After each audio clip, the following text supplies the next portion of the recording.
talk about establishing your business vision. So this is a lot to do with if you're new investors, you're just getting started in a business, and this really doesn't matter about whether you're an investor or whether you're a doctor or whatever it is that you want to do in your position, in your job, and your dreams. This is going to help you get started. As we know, every business, it really does take a foundation to be able to get started and a vision to be able to know where you're going. Yeah, I might just add that this is a pre-event event. So this is something we're going to do for half an hour for the people that are here early, and then we've got the main event afterwards. So there's still how to work with the contractors and not get hammered. And I'm Imran, I'm Darrell's partner, business partner. And together we are partners. And some of you may have seen us around. We've been in the real estate game for quite a while. Going on about 6 years now. It depends where you count from. Oh, that's go back 12 years.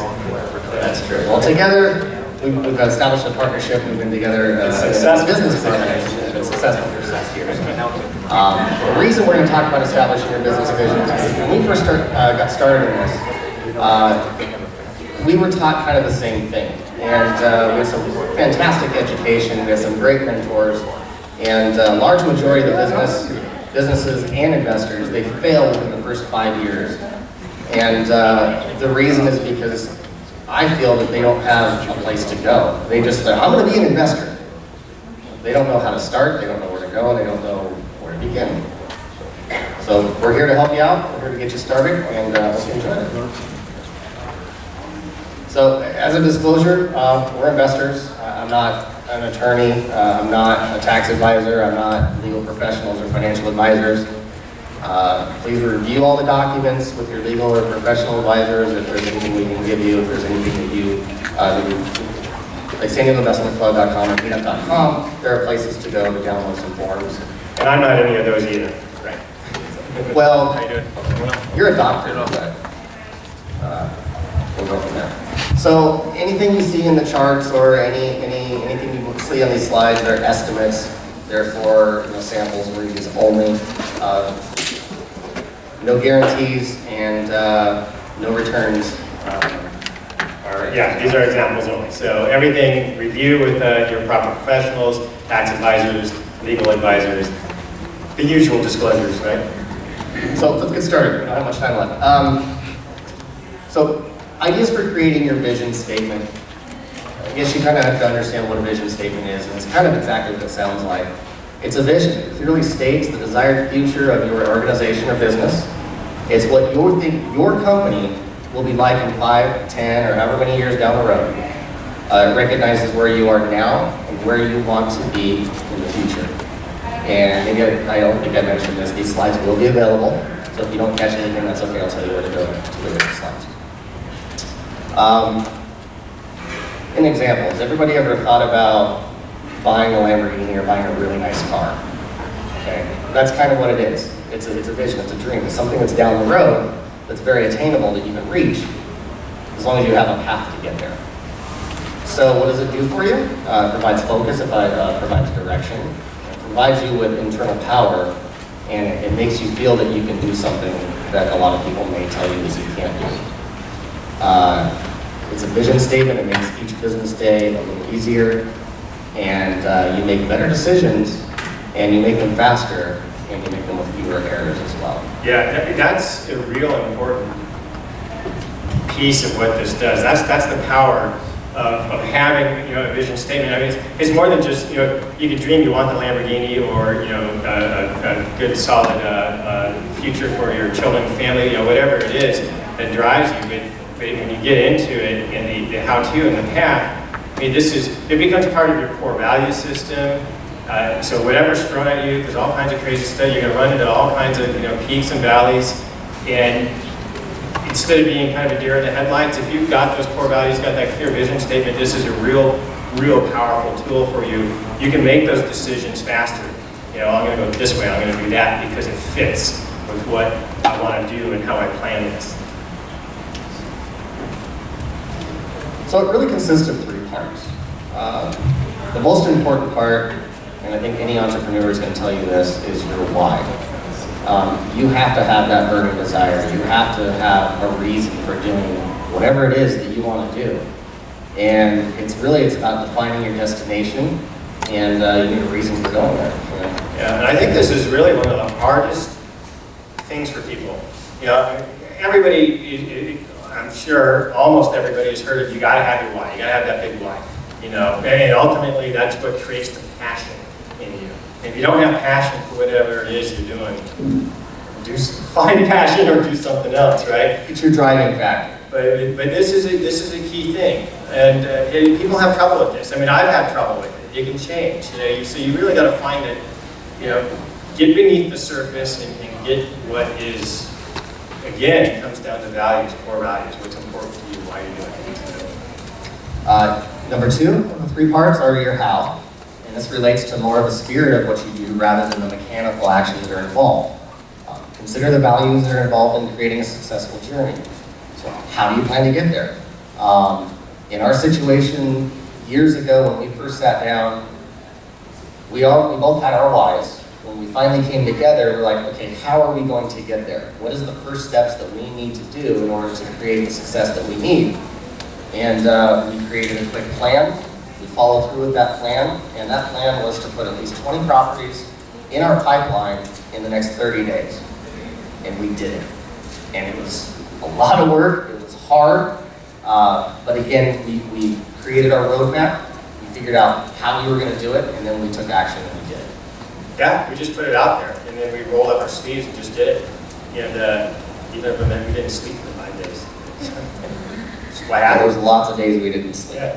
But that's a sacrifice that you make for something that you're going to walk towards the end. And speaking of the end, it's your end vision. Where do you want to be in the next 5, 10, 15 years? And then not just where, but what is that going to look like? I remember, I think it was about 7 to 8 years ago, one of mine was to own a big white house with a big yard. Because I don't want to live in a house where I can reach through my window and touch the next door neighbor's window and ask them for sugar. I just need my space. I was lucky enough last year to be able to find the house of my dreams, and I was able to move my family in there. And the reason I wanted a larger house is it's a pretty large family, and we came from a little 1,000 square foot condo, which was a driving factor enough. I mean, it was enough for me to just have enough to get out. So part of that vision was to be able to purchase a piece of real estate that I could live in. Because I was buying and selling houses, but I was renting at the same time. So just for me personally, and that was great. Yeah, and you know, I'm going to kind of touch on the other side of this again, because it's not always, you know, about the things you're going to have. I mean, we all want certain things, but it gets deeper than that. It comes down to, I mean, it can be a lifestyle, but ultimately it gets down to like, what kind of a person am I? What kind of person do I want to be? What am I going to project? You know, what am I going to become? We're all growing. I mean, this is really all part of it. It's not, this is a journey. This is a path. This is a very personal thing. So it's more than just. And again, I think this is where some people get trapped. Yeah, they get just into the material aspect of it, and that can be very hollow. You know, so you got to go deeper than that. I mean, there's nothing wrong with that. I want all that stuff too. You know, but you really got to get deeper than that, and that's part of this path. That goes into the whys and the hows and the end vision. So put that in. This is one reason why Darrell and I made such great partners. We've been through other partnerships that weren't so great. We have such diverse experiences and backgrounds, but we work so well together because our value systems are so close. We share a lot of common values, and we can almost read each other's mind because of that, even coming from totally different backgrounds. So it's doing business with integrity, with honesty, and a huge factor for me in one of my NYs was, could be the material, more or less the time freedom.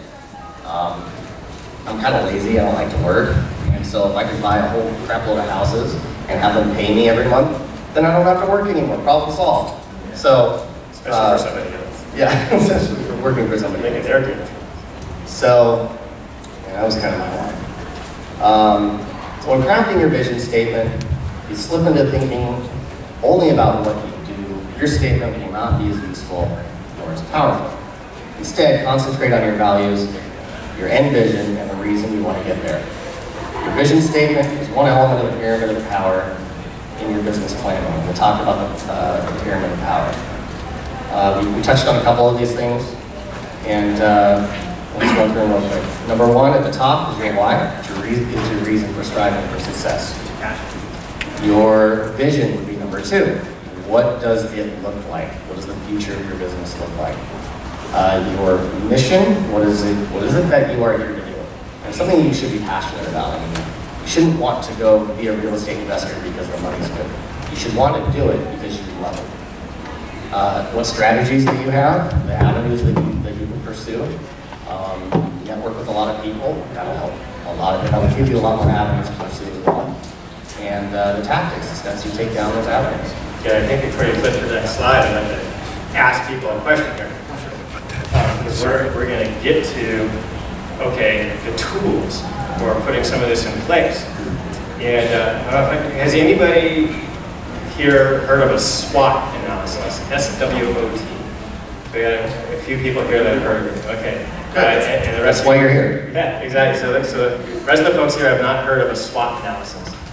Okay, so it's a great tool that you can apply to anything in any situation to basically analyze your values, your attributes, your strengths, your weaknesses, and that's really what it is. So SWOT stands for strengths, weaknesses, opportunities, threats. And you can apply this analysis to your business, to your vision, to yourself, to your relationship. You can apply it to anything. It's a real powerful tool. Okay? So, all you're going to do is you're going to create, you just go right onto a blank sheet of paper and create 4 quadrants, right? You put strengths, weaknesses, opportunities, threats. And this is an example of self. So you go, okay, say to yourself, what are my personal strengths? And you can really pick anything, okay? Maybe, great problem solving skills. You might be very analytical. People skills. You're good with delayed gratification. That's killer for a lot of folks. I want it right now, right? And they get all that energy out because it might take some time and some constant effort to get to where you want to go. So these are great strengths to have. Weaknesses.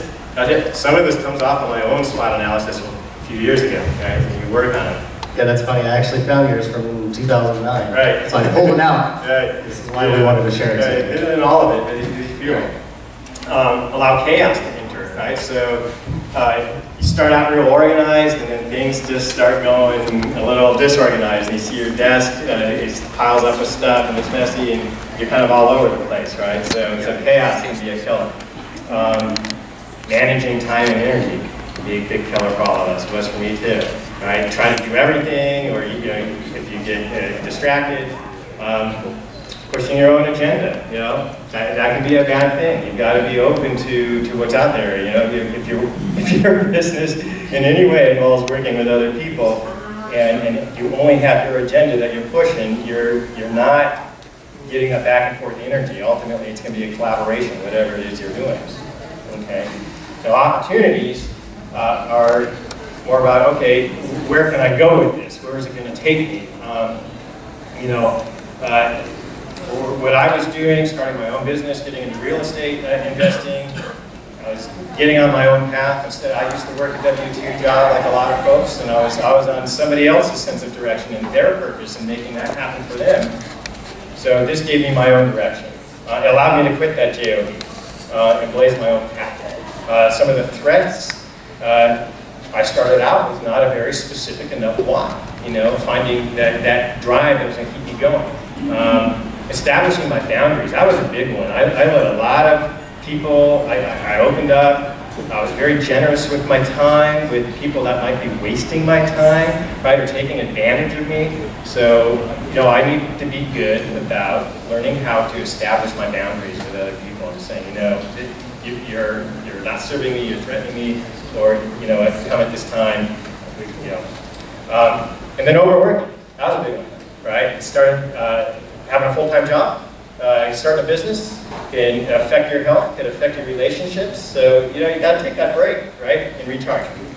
You definitely reward yourself as well. well. Right. And what you're giving here is, they're just samples. They're examples of some things we pulled from ourselves. You guys are going to want to dig deep and find these for yourself as well.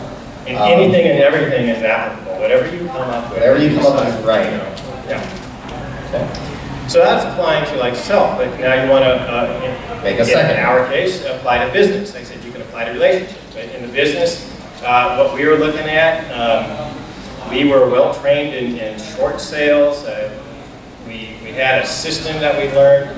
So, and the way we could apply it, so our business was systematizable. That's a strength of it. It required a very specific knowledge. That was a strength because it was a barrier to entry to other folks. But not anybody could just come in and do it the way we were doing it. Unlimited income. So if you create a systematizable business, you can walk away from it and grow it. It's expandable. Some of the weaknesses, rules kept changing out there in the real estate market. It made it very tough. They're still doing that. Especially starting out. Before you make it systematizable, if you stop working, you don't make money. That's the danger of being self-employed, right? You take a break, the money flow stops. Okay. At the time, the JOB was getting in the way. Okay. Opportunities. Once you get out there, you network, you have some success, more deals start coming to you now, instead of you going out to have to find them on your own. At the time, and actually it's still true now, lots of distressed homes out there. That's where most of our deals come from. They're still out there. Opportunity for networking and partnering. Your business is going to grow from that, okay? And that's something you do over time. Threats. Certainly, everybody, a lot of investors have come into the market over the last few years. So there's a lot of competition out there, or maybe more opportunities to partner and network. We can actually turn those threats into opportunities. That's right. When we get other investors that come in, and a lot of people might think, oh, I'm not going to give them information, I'm not going to tell them anything because they're my competition. We actually think the opposite. We give them as much as we can because we know that they're going to come back and they're going to want to work with us. Yeah, if you provide value, and we're strong believers in partnerships, right? I think your business will grow exponentially the more that you're willing to work with other people. So certain things can play either side or either quadrant of your chart, depending on how it comes in or how you use it. A lot of liability issues in real estate, especially with short sales, right? Okay, so those are threats. Opportunities might dry up, who knows? Okay, so that in a nutshell is a SWOT analysis. These are just examples, but that's how you do it. And it's a very powerful tool because it makes you analyze yourself and then analyze the business model that you're trying to put in place. And you can use this, for example, I've got certain weaknesses maybe that there's really two things to do with that.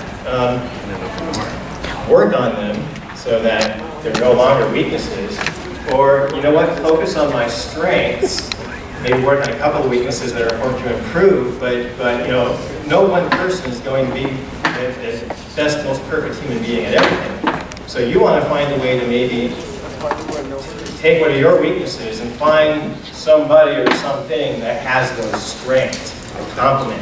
Now, whether you're outsourcing something or whether you get a partner, whatever it is, but see if you can kind of get somebody else with the strengths where your weaknesses are to take care of that so you can focus on your strengths. That's really where you're going to be successful. Take what you're good at and do that. You never want this pulling.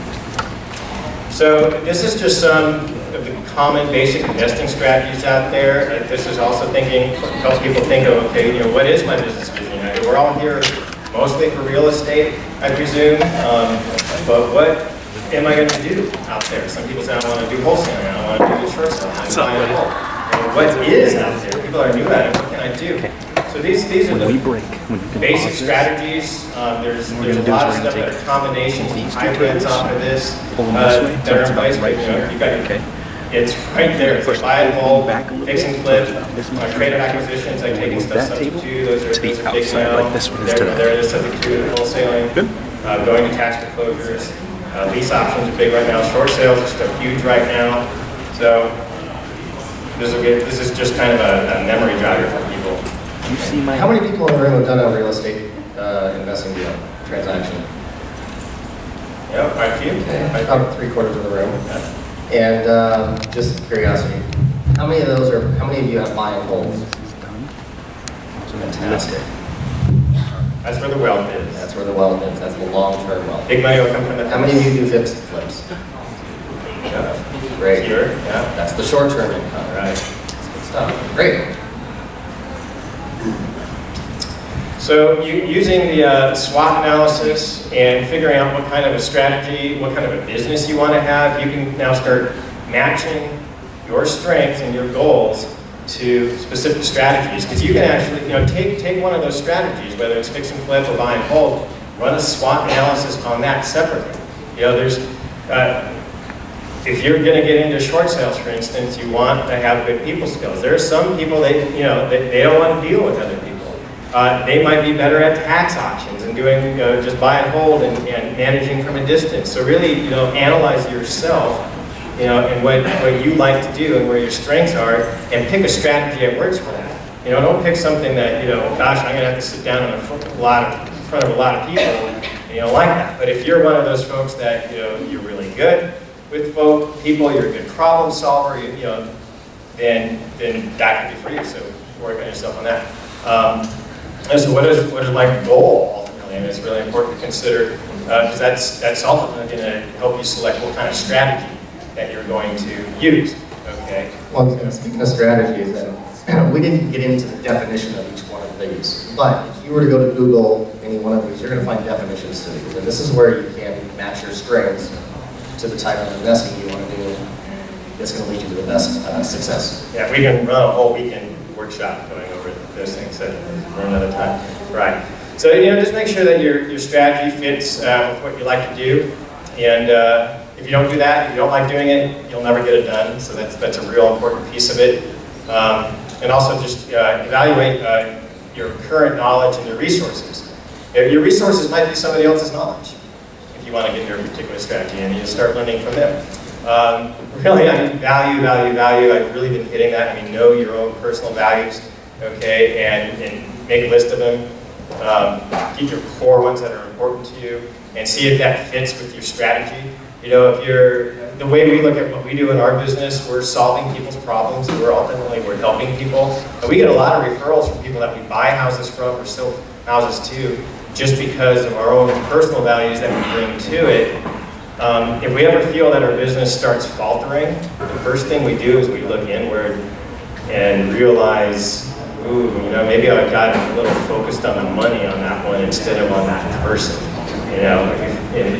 It's a wake-up call. We go back to focusing on the people. The money will just kind of happen because we help them when we solve a problem. Okay. Pick a strategy that works for you, and there's no wrong strategy. Just make sure it fits for you. I think I'll let you. Now we're getting into the writing your vision statement. So,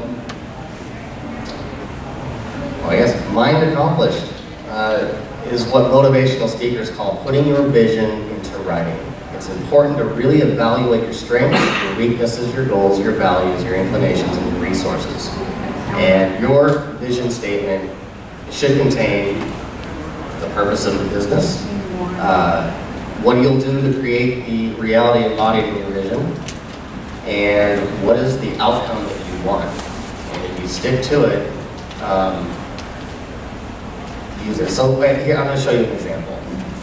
So I use my, and you guys might want to write this down, I use my blank and blank to blank. Again, ideas. I use my strengths and skills and talents to motivate me and invest. So that would be one sentence or one idea of writing a vision statement. It could be longer, but there's an idea. But it helps define you, it helps motivate you. Early in the beginning when I wrote my vision statement, it's I think 06 is my alarm time for this. I wrote one in 06, I reevaluated it. I think I wrote another one towards the middle of 07. I did another SWOT analysis in 08, and then wrote another vision statement. And it was broad at first, and it kind of narrowed it down, and now it's very specific and very focused. And I believe you need focus and direction in order to accomplish what you want to do. Yeah, there's a million ways to make $1 million. Pick one and get really good at it. Right. Pick one and do it a million times. Right. Then add number two after that.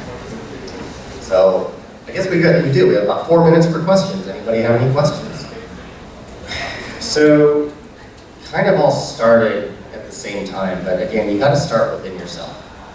I guess the next place that we went as far as outside of this, that I went, once I kind of figured out the inside of, I'm still working on it, of course. I mean, we have mentors, we have motivational people that keep us going. I remember what happened. I give the nuts and bolts of that. Well, I remember what happened too. So it's education. We started with education. It's get the nuts and bolts, get the education, and go out and take action, and you're going to fail a bunch of times. I mean, our first deal that we were driving to.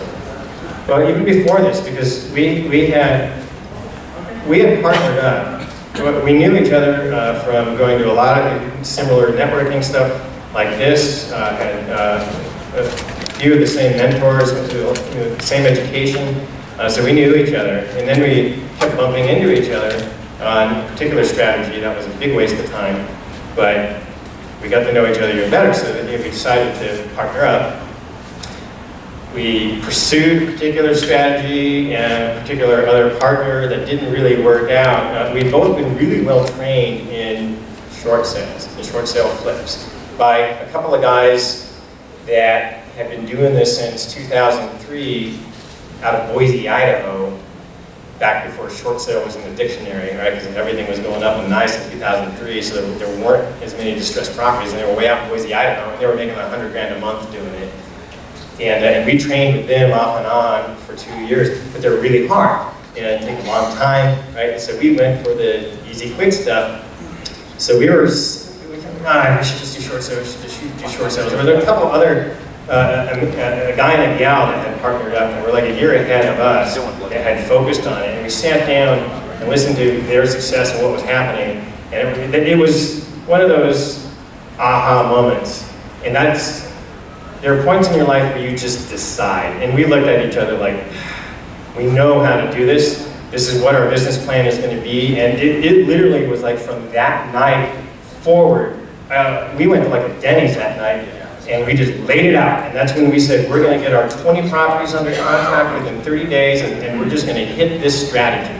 So the switch, it wasn't the on the fence toggle. I mean, there's always thinking about it, but this is when it flipped all the way from one position to this position, and we went full bore.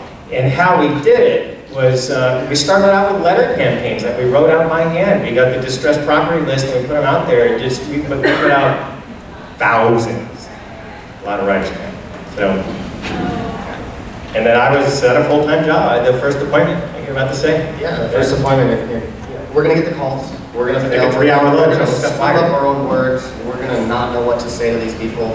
They're going to call and they're going to, hey, here's my problem. We're going to go, well, that sucks. Click. Yeah, I'm literally driving to an appointment with this seller with like all my notes in the car and him on the phone coaching me like, I'm reading books. Okay, what do we say if they ask us this question? Right. And then I just walked in there like I knew exactly what I was doing. And we expected fully to go in and completely tank it and completely fail. And use it as a training session. We're going to like totally screw up the first 3 to 5 of these. That's okay. Right. Let's learn from our mistakes. Let's just jump in. And so we don't actually sign up. Right. So that's how we did it. And we just kept doing it. It was just took mass action and just did it. And don't be scared to fail. Right. Take action. Of all the investment strategies, short sales. Absolutely. Sure. That's why we like them. Because other people don't like doing them. They're a challenge. Yeah, I mean, well, as far as tenacity is concerned, I think that's all in any strategy. You know, you just got to maintain. You know, and we run into this in our own business where we will have like a whole bunch of success, and we'll revel in that, deal with it. But you know, it's like any business. You got to have that pipeline going. You got to keep stuffing stuff in on the one end, and so that they're always marching out. Because otherwise, that pipeline will peter out. You got to start up again, and you'll have that lull. So all this is require the tenacity, but I think short sales definitely were hard. There's a lot of moving parts to that, but we like that about it. So we're good at it. Well, thank you very, very much.